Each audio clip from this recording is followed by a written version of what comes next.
السلام علیکم۔ محبت اور جنگ میں سب جائز ہے۔ رات کا آخری پہر تھا۔ شہر لاہور کے پرانے محلے میں بارش کی بوندیں چھتوں پر مدھم سا نغمہ گنگنا رہی تھی۔ حیا جو ایک نازک مزاج مگر دل کی حد تک محبت کرنے والی لڑکی تھی، کھڑکی سے باہر دیکھ رہی تھی۔ اس کی آنکھوں میں نمی تھی مگر یہ بارش کی بوندیں نہیں، یہ وہ آنسو تھے جو دل کے زخموں سے نکلتے ہیں۔ 3 سال پہلے کی بات تھی جب وہ پہلی بار اذلان سے ملی تھی۔ اذلان ایک خوبرو، ذہین اور نڈر نوجوان تھا جو بظاہر تو ایک عام سا لڑکا لگتا تھا مگر اس کی آنکھوں میں ایک ایسی آگ تھی جو صرف محبت یا جنگ میں ہی دیکھی جا سکتی تھی۔ حیا اور اذلان کی ملاقات ایک یونیورسٹی کے ڈرامہ کلب میں ہوئی تھی۔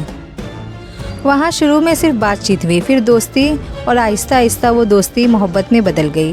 مگر محبت کبھی سیدھے راستے پہ نہیں چلتی۔ اذلان کے دشمن کم نہیں تھے، نہ صرف ذاتی حسد کرنے والے لوگ بلکہ کچھ ایسے بھی جو اس کی کامیابی اور بے باکی سے جلتے تھے۔ ایک دن حیا کے گھر والوں کو کسی نے خط بھیجا جس میں اذلان کے بارے میں جھوٹے الزام لگائے گئے۔ خاندان میں ہنگامہ برپا ہو گیا اور حیا پر سخت پابندیاں لگا دی گئی۔ ادھر اذلان نے جب یہ سنا تو اس نے ایک فیصلہ کر لیا، اگر یہ جنگ ہے تو میں آخری دم تک لڑوں گا۔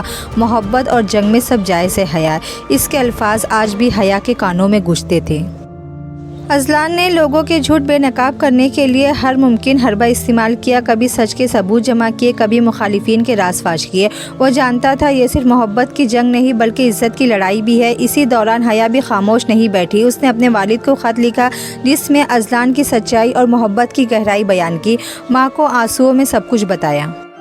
حیا جانتی تھی محبت میں جیتنے کے لیے کبھی کبھی دل کو زخم دینے پڑتے ہیں۔ مہینوں کی کشمکش کے بعد سچ سب کے سامنے آ گیا۔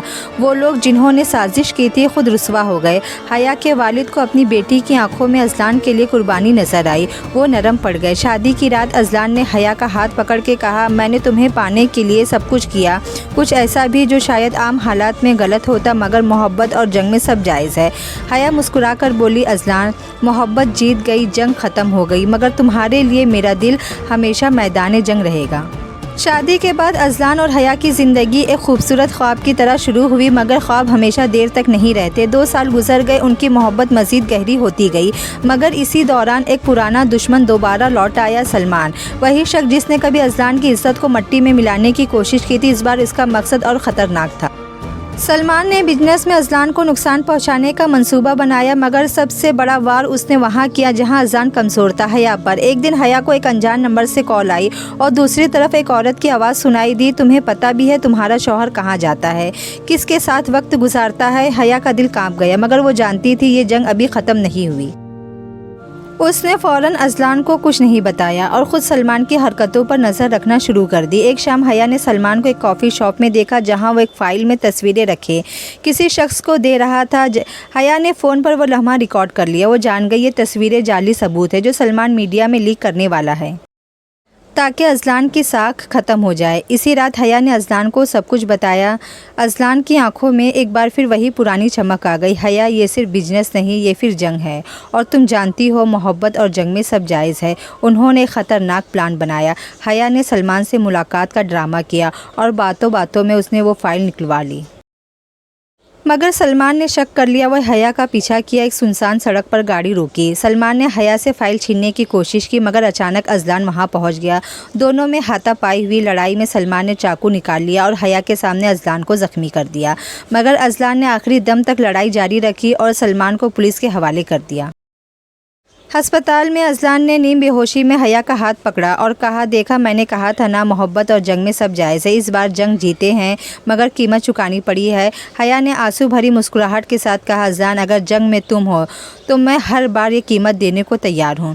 سلمان کو گرفتار ہوئے 6 ماہ گزر چکے تھے، اذلان کا زخم ٹھیک ہو چکا تھا مگر دل کے زخم کبھی مکمل نہیں بھرتے۔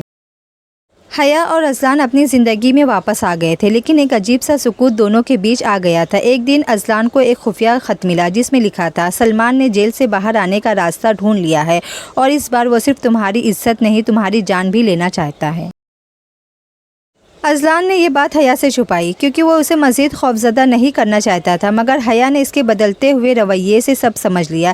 ایک رات اس نے اذلان سے پوچھا، کیا تم پھر جنگ کرنے کی تیاری کر رہے ہو؟ اذلان نے بس اتنا کہا، یہ آخری جنگ ہوگی حیا، اور اس بار میں ہار برداشت نہیں کر سکوں گا۔ چند ہفتوں بعد ایک بزنس ایونٹ میں اذلان کو بلایا گیا۔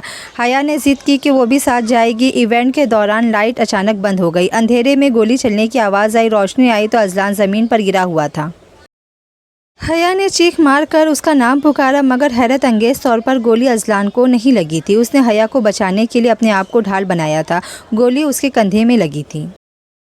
اسی لمحے پولیس نے سلمان کو پکڑ لیا۔ وہ بھیس بدل کر ایونٹ میں آیا تھا تاکہ اپنا بدلہ لے سکے۔ ہسپتال میں اذلان نے کمزور آواز میں کہا، حیا دیکھو، محبت اور جنگ میں سب جائز ہوتا ہے، مگر اصل جیت اس کی ہوتی جو اپنی محبت کے لیے اپنی جان تک داؤ پر لگا دے۔ حیا نے اس کی پیشانی چوم کر کہا، اذلان تم نے ہر جنگ جیتی، لیکن اصل میں تم نے میرا دل جیتا، اور یہ جنگ ہمیشہ تمہارے نام رہے گی۔ بارش ایک بار پھر کھڑکیوں پر دستک دے رہی تھی، جیسا کہ پہلی ملاقات کی یاد دلا رہی ہو، اور اس بار یہ بارش جنگ کے خاتمے اور محبت کی فتح کا اعلان کر رہی تھی۔